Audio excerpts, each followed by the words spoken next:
어, 바로 이어서 우리 최병민 박사님이 분석하신 그런 내용을 가지고 이 K-팝 성공이 산업적인, 그러니까 산업적 성공이죠. 주로 산업적 성공이 사실 왜 그렇게 성공을 할 수가 있었는지, 그리고 그게 앞으로 뭐 어떻게 갈 것인지에 대한 전망도 좀 있으리라고 생각이 되고요. 특히 이게 한국의 기술 혁신의 역사 속에서 어떤 의미를 갖는 건지 이런 부분들을 좀 그 말씀을 드리고자 합니다. 저는 뭐 그 경영학을 하면서도 그 기업 혁신을 주로 그 연구를 해왔고, 지금 K-팝을 분석함으로 하는 과정에서 이 K-팝이 한국 경제의 특히 혁신 역사에서 차지하는 그 위치가 예사롭지 않다. 이런 거를 좀 오늘 말씀을 좀 드리고자 합니다. 뭐 그 K-팝의 성공은 뭐 더 그 말씀을 드릴 필요가 없이 많이 알려져 있습니다만은, 또 사실 보면 또 이렇게 지엽적으로 알고 있지 그걸 또 제대로 폭넓게 알고 있지는 못해요.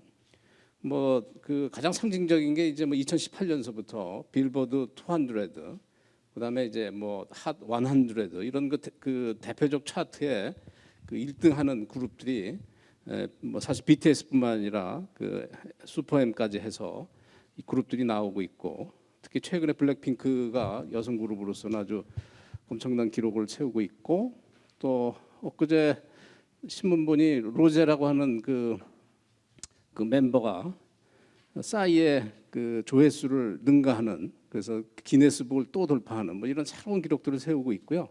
이걸 산업적인 의미에서 봤을 때 사실 2010년서부터 중요한 그 변화가 있었고, 그게 감지된 거는 2000년 들어와서 2001년, 2년서부터 이제 감지가 되기 시작했어요.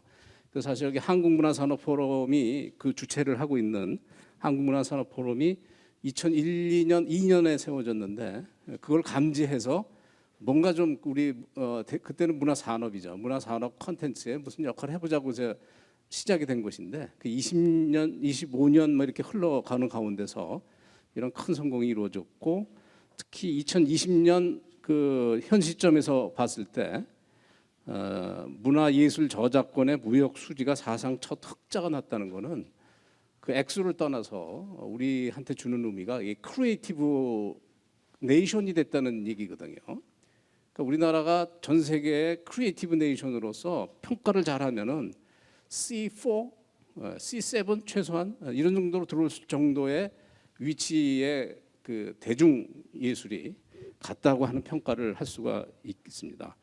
특히 이거를 뭐 계량적으로만 보더라도 이게 좀 깨졌네요. 13위가 이게 문화 콘텐츠의 수출이에요. 근데 60년대에 우리나라 경제 수출을 이끈 가전 산업이 바로 그 14등입니다.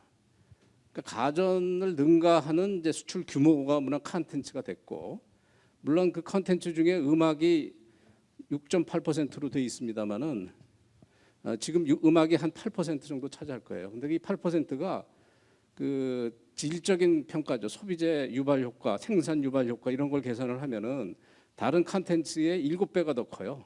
그러니까 음악이 들어가기는 어렵지만은 음악에 그 어떤 점유를 하게 되면은 거기서 오는 파급 효과가 그 다른 그 게임이나 심지어는 뭐 드라마나 이런 것보다 훨씬 크다는 거죠.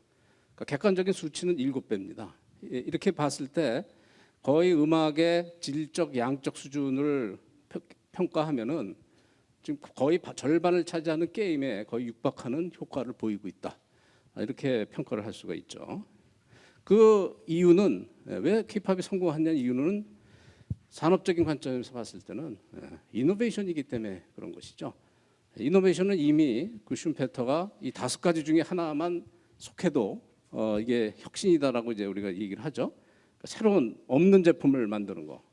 K-팝은 이미 그 듣는 음악을 보는 음악이라고 하는 새로운 그 신제품을 개발을 했고요. 예.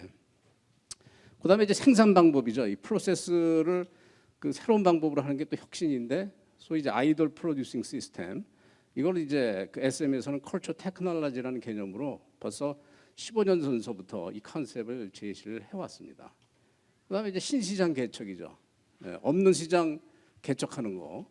지금 그 한류가 가지고 있는 그 팬덤 시장은 있는 시장이 아닙니다.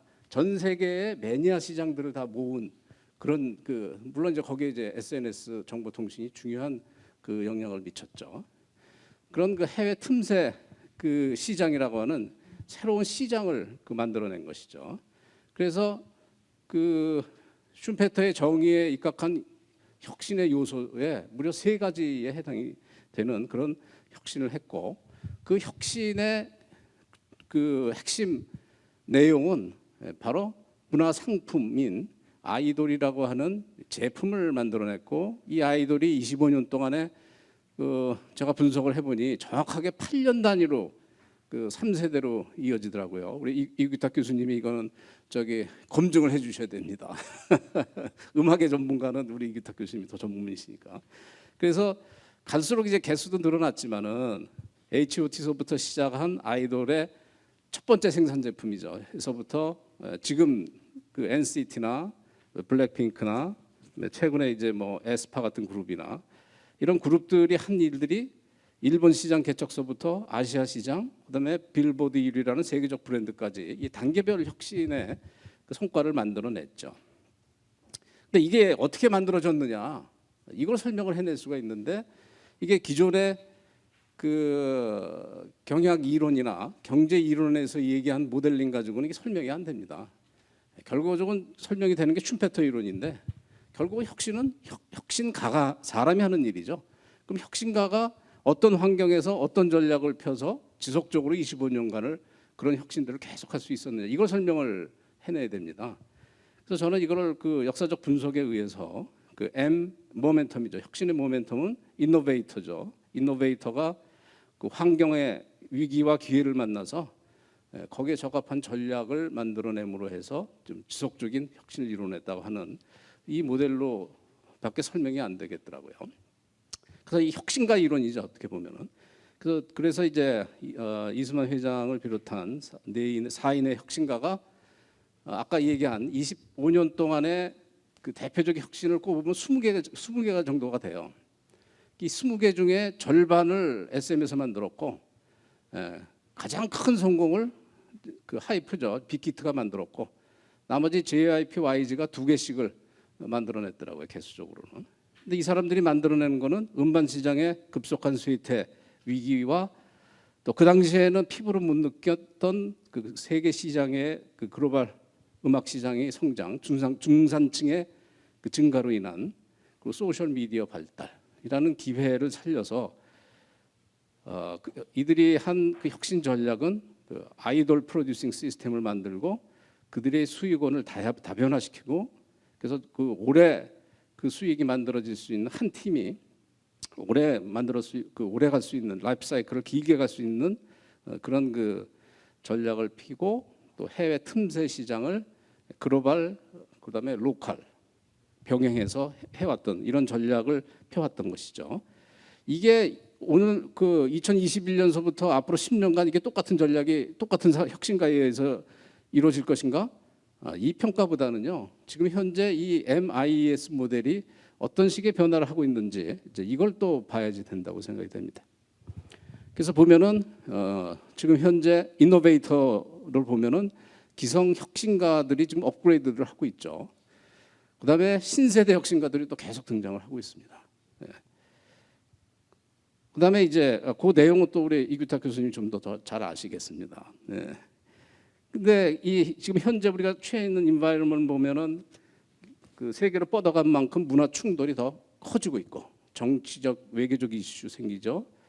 또 코로나 팬데믹이라고 하는 돌발 변수가 생기죠. 그래서 공연을 지금 다 못 하고 있고, 또 이 새로운 기술들이 등장합니다. 4차 산업혁명에 지금 봐서 AI나 로봇이나 뭐 이제 이런 그 기술들이 중요하게 이제 등장을 하고, 여기에 대해서 이제 현재 살아남기 위해서 또 혁신 전략들을 또 쓰고 있는 것이 또 신개념 아이돌 그룹, 뭐 NCT나 에스파나 또는 이제 그 니즈라고 하는 그 일본에서 현지화된 이런 뭐 팀들로 하는 이런 신개념들, 또 글로벌 유통기업과 세계적인 기업들이죠. 그 유니버설이나 MGM이나 하는, 감히 과거에는 우리가 만날 수도 없는 이런 회사들과 대등하게 지금 협력을 하고 있고, 또 아까 말씀하신 온라인 비욘드 라이브 같은 기술과 문화의 결합의 그 새로운 음악 서비스들이 이제 나오고 있습니다.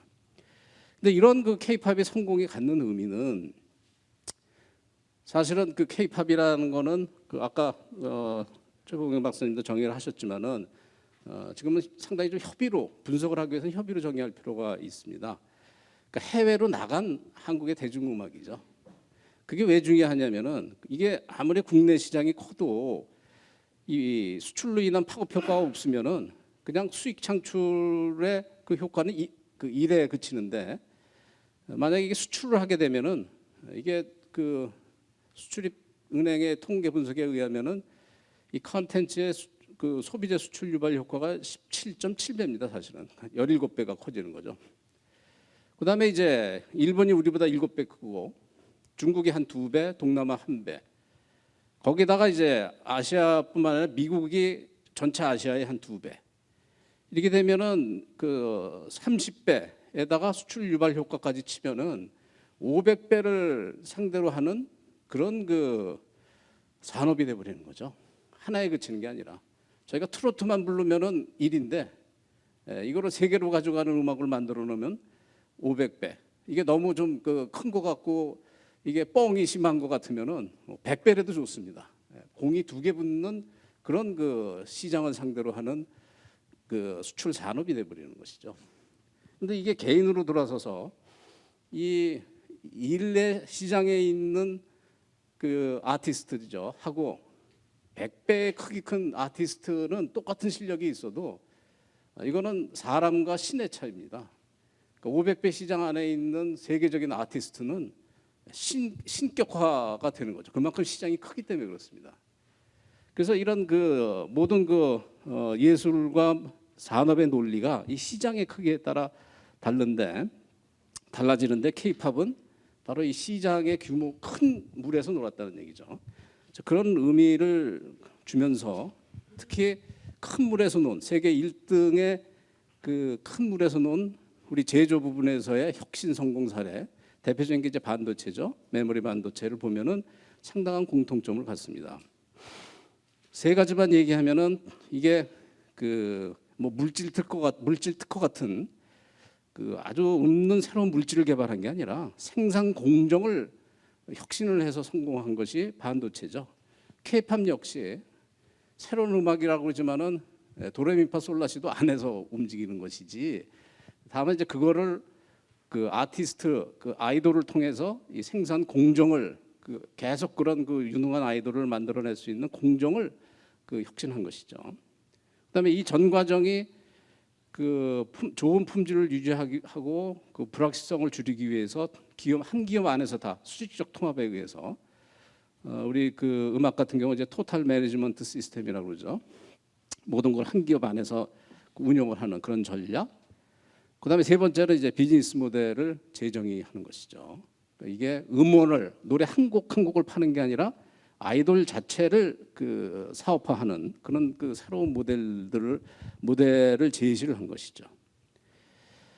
그래서 이게 혁신이라는 관점으로 보면은 K-팝은 예술이고 반도체는 제조다 이래가지고 다른 게 아니라 혁신하는 데는 상당한 공통점이 있고, 또 이게 한국 경제를 혁신 성장으로 끌어나가는데 똑같이 중요한 내용이다. 특히 반도체는 하드적이고 제조 생산적으로 중요하지만은 K-팝은 서비스고 소프트고 브랜드로 중요한 그런 중요성을 갖게 되는 거죠.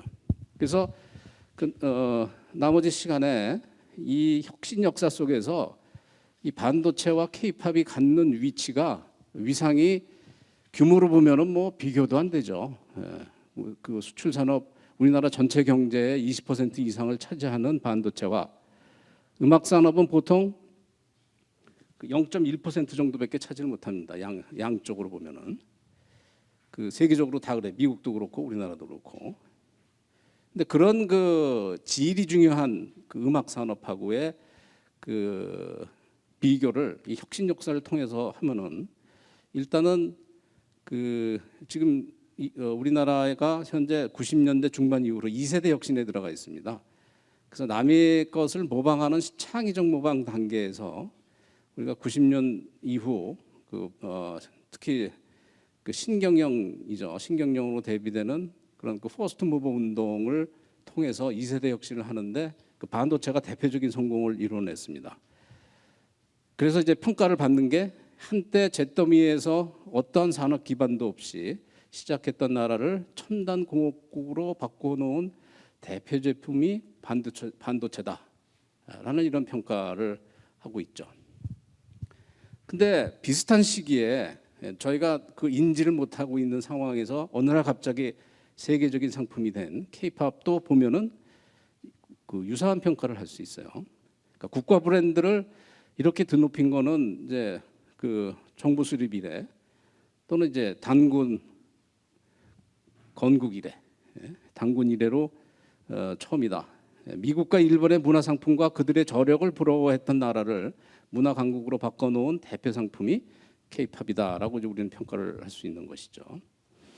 그래서 이거를 한국 경제의 혁신 역사라고 하는 그 역사적 흐름을 놓고 봤을 때 우리나라의 그 경제에서 혁신을 시작한 거는 그 83년 이병철 회장의 그 도쿄 선언이죠. 반도체를 우리도 제조를 하겠다 하는 이런 데서부터 이제 본격적인 R&D 투자를 하고 혁신이라고 하는 그런 대열에 이제 끼어 들어갔지만은 당시에는 여러 가지 역량이 부족해서 이 창의적 모방을 통한 1세대 혁신에 그칠 수밖에 없었죠. 근데 이거를 남이 안 하는 그 퍼스트 무버의 그런 혁신은 바로 이제 신경영 선으로 대변되는 90년대 중반 이후 이루어져서 저희가 알게 모르게 세계 1등하는 제품들을 많이 가지고 있고 이 코로나라고 하는 어려운 상황 속에서도 우리나라가 경쟁력을 잃지 않고 있는 것이 이 민간의 퍼스트 무버형 혁신 기반이 있기 때문에 그런 거다라고 생각이 됩니다. 실제로 94년 이후로 민간의 R&D 비중은 전체 국가 R&D의 80%가 넘는 정도를 차지하고 있죠. 그래서 이제 1세대 혁신하고 2세대 혁신을 보면은 1세대는 추격형이고 2세대 혁신은 선도형인데 이게 특징, 성공하는 방법, 성과, 그거 혁신 주체 이게 다 다르죠. 그러니까 1세대는 하면 된다 빨리빨리로 창의적 모방을 해서 국민소득 1만 불, 개인 소득 1만 불의 시대를 연 그리고 지금은 다 돌아가신 1세대 기업인들이 이 혁신을 주도를 했습니다.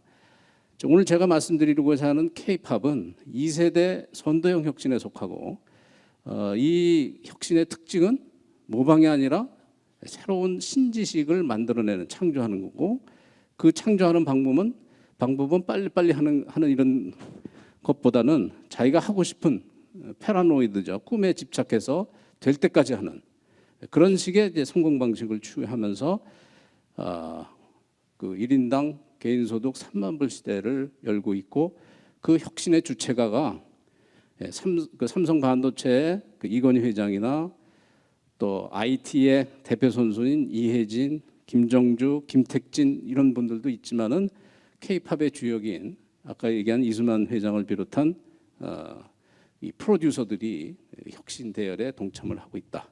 이렇게 말씀을 드릴 수 있겠습니다. 그래서 이걸 그림으로 보면은 저희가 주로 신문지상에서 보는 거는 이 대기업의 그 제조 혁신을 중심으로 보고 있습니다. 그 규모도 크고 고용도 많이 만들어내는. 그래서 이건희 회장의 신경영 선언서부터 그 이제 D램 세계 최초 개발의 역사를 쭉 쓰죠. 이거는 삼성뿐만 아니라 자동차, 그 디스플레이 뭐 등등 해서 이런 그 혁신을 이뤄냅니다. 그래서 대표적으로 소니를 추월하고 노키아를 추월하고 인텔을 추월하는 그런 그 성공 스토리를 만드는 것에 저희는 많이 그 익숙해져 있죠. 근데 거기하고 이제 그 또 보완을 해서 비슷한 시기에 이제 벤처 기업들이 등장을 하게 되고 코스닥 96년에 만들어지고 벤처 협회가 만들어지고 해서 지금 한 4만 개에 이르는 벤처 기업들이 존재를 하면서 우리 코로나 때도 그 진단 키트를 전 세계에 공급한 공을 세운 것도 이 벤처 기업이죠. 그래서 이 벤처 기업들의 매출 총합을 치면은 전체 GDP의 한 14% 정도를 차지하는 수준으로까지 커져 있습니다.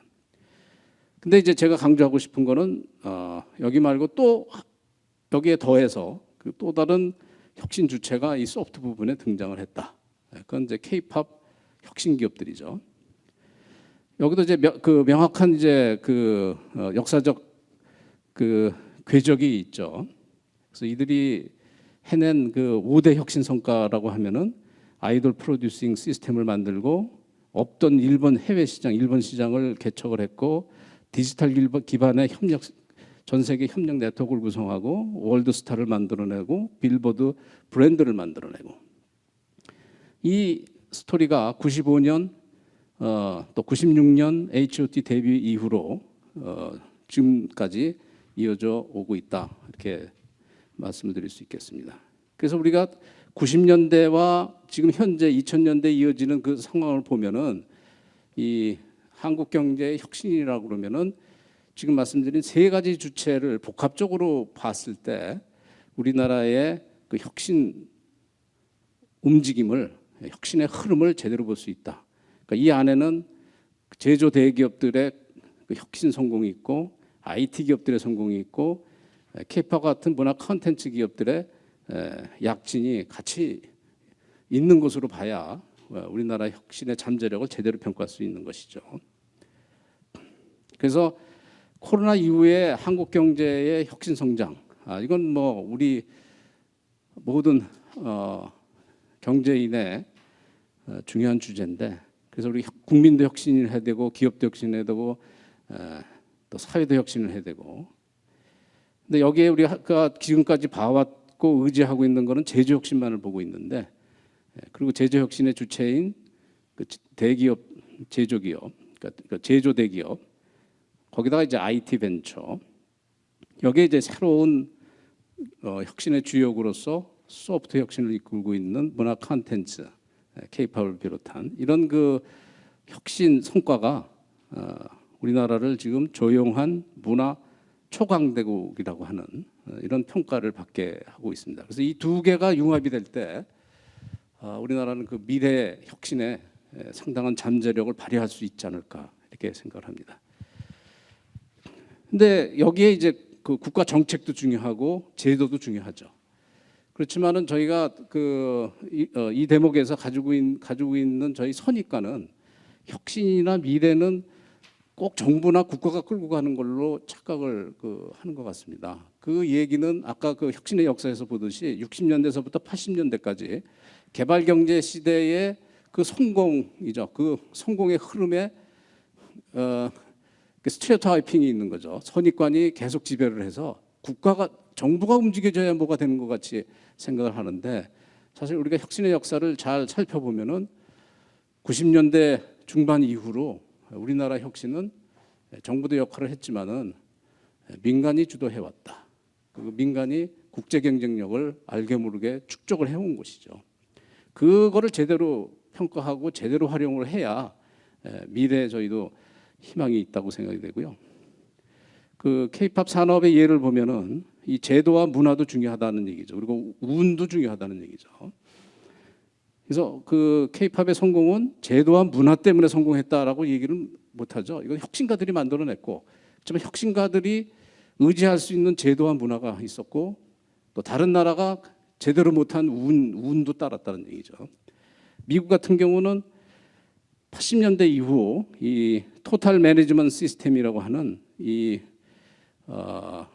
그 기업의 그 시스템을 유지를 못하게끔 하는 규제를 합니다. 그래서 매니지먼트하고 에이전시를 법적 분리하는 이런 상황의 규제를 통해서 더 이상 뉴 키즈 온 더 블럭이라고 하는, 이게 84년에서 딱 94년까지 10년간 존재했는데, 이런 기업들이, 이런 그룹들이, 아이돌들이 못 나오는 것이죠. 그러니까 미국이 우리나라보다 음악성이나 예술성이 떨어져서 아이돌 그룹을 못 내는 게 아니라 규제 때문에 못 내는 것입니다. 그래서 이 미국의 움직임에 저희가 편승을 했다는 건 그 운이 좋은 거고요. 또 일본 역시 뛰어난 음악성과 자금력을 가지고 있는 나라인데 공동체 문화와 월급제 같은, 그러니까 경쟁을 회피하는, 그 경쟁이 치열하지 않은 그런 문화, 경쟁을 회피하는 이런 문화, 또 해외 시장에 적극적으로 가자는 이런 문화로 인해서 일본에는 아무로 나미에 같은 그 우리나라로 치면은 엄청난 아이돌이죠. 거의 조용필을 능가하는 정도의 엄청난 아이돌인데 해외에서는 잘 몰라요. 근데 한국은 어떠냐? 일단은 이 음악 산업이 정책적으로 중요하지 않기 때문에 망해가도 그냥 두었던 산업이거든요. 그래서 이런 그 자유롭게 풀어준 거죠. 결과적으로 이 자유를 준 그 기업인과 아티스트들한테 자유롭게 활동할 수 있는 이 여건이 위기도 됐지만은 그게 또 성공 요인도 된 것이죠. 그리고 치열한 경쟁 이런 것들이 사활을 건 해외 시장 개척을 만들어낸 것이죠.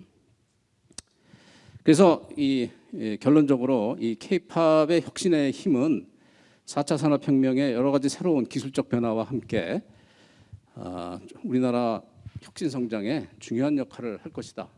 그리고 그 시사점은 뒤에서도 많이 논의되겠습니다만은 이게 비단 문화 산업뿐만 아니라 제조업, 서비스업 전반적으로 그 성공 그 경험과 노하우가 그 전파 확장이 될 수 있다고 생각이 됩니다. 예, 감사합니다.